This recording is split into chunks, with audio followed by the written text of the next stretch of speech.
In this video, I want to talk a little bit more about how to get real estate leads for free, whether that be on the selling side or buying side. If you're a realtor watching this, you're probably going to get listings for free, or you want to have buyers come to you so that you can potentially keep both sides of the commission. If you're a real estate investor, you probably want to get seller leads coming to you for free. And again, in this video, I'm going to cover all of that in detail.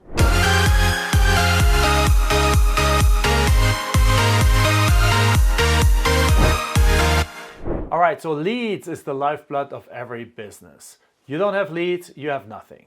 So in this video, I'm going to share with you 3 different ways that you can get leads 100% for free without ever having to pay $1 for advertising.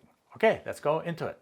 The first way I want to talk about how to get leads for free has to do with obviously what everyone uses all day long on your little device right here, which is social media. The thing is, everyone goes on social media.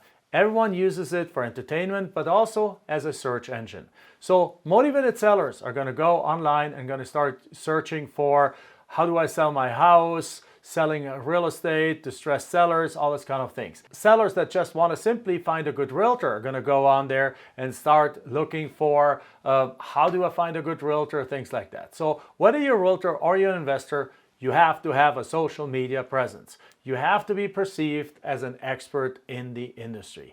And the thing is, people judge you these days simply by how many followers you have. If you want to be perceived as the world's best expert and you have 3 people following you, people are immediately going to discredit you. So one of the key things that you need to do is you need to build a social media audience. The moment you have at least some followers, like 10 or 20,000, they're going to be like, this person must be knowing what they're talking about because at least a bunch of people are following. Of course, the more, the better. Once you have like 30,000, 50,000, that really seems to be the threshold where people are like, look at that. And immediately it changes the conversation. Also, it makes you way more findable, because if you have a lot of followers, the algorithms of the social media platforms actually think your stuff is much more relevant. So what do you do in order to get that? We'll cover that in another video. So make sure you subscribe right here, because we're going to cover all these different things on how to build a kick-ass real estate business, no matter whether you're a real estate agent or a fix and flipper or a wholesaler. So the kind of videos you want to create is how to sell my house fast, or how to pick the best realtor, or how do I sell my house in 7 days, or how to avoid mortgage foreclosure. Things like that that present you as an expert that has the solution to the viewer's problem.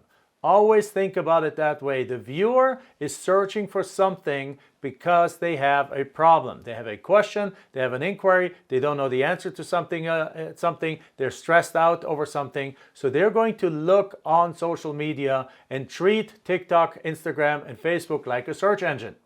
They go and search for that stuff. If you pop up, you won the race already. Now, sometimes you also want leads on the buying side. So if you're a realtor, you want buyers. If you're a fix and flipper, you want end buyers. If you're a wholesaler, you want fix and flippers to buy from you. If you're a land investor, you want, again, end buyers to buy from you. So how do you do that? Very simply. Take your most popular listing and put it into different Facebook groups. Use Facebook. Facebook has 1 billion or more people, probably 2 billion by now, people on it. And they're not just exchanging pictures of cats and stuff like that. They're actually engaging with each other. There's Facebook groups of real estate investors. There's Facebook groups of fix and flippers. There's Facebook groups of buyers of all kinds of products, including real estate. So you go in there and you put your best listing of your best property up there. Sell it to one of those guys, but then leave the listing up for a little bit longer. And what's going to happen is that listing will continue to gain traction. It will continue to gain buyers to say like, hey, is this property still available? In which case you say what? You say the truth. You go, oh, I'm so sorry, this property just sold, but give me your information and I'll add you to my buyers list. So when another deal like that comes along, you'll be the first one to know. Right there, you got lots and lots of people onto your buyers list. And the buyers list is really one of the key features of a successful real estate investor. The third way to get deals on the selling side, again, if you want sellers to come to you, if you want properties to be listed with you, is simple, good old style driving for dollars, and even add to that door knocking. See, the very first real estate deal that Michelle and I got was by driving around neighborhoods and looking for boarded up houses. We found a triplex, we figured out who owns it by simply going to the county records, we sent them a letter, they called us back, and they accepted our offer.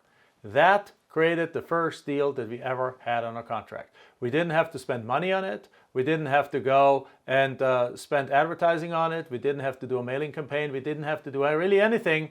We just simply were able to go by driving around the neighborhood, and it wasn't even driving for dollars. We just simply took a different path from downtown to our house.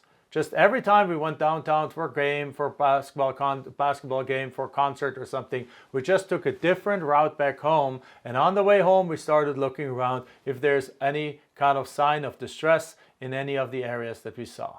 We also looked for land and lots and those kind of things. You can find lots of deals that way too. All right, so with these kind of strategies, there's a way. There's simple ways that you can build a presence online. You can actually go into social media and engage with people, put your best listings out there. And also by simply keeping your eyes open when you drive around town, right, there's lots and lots of leads that can come your way without spending a dollar on advertising.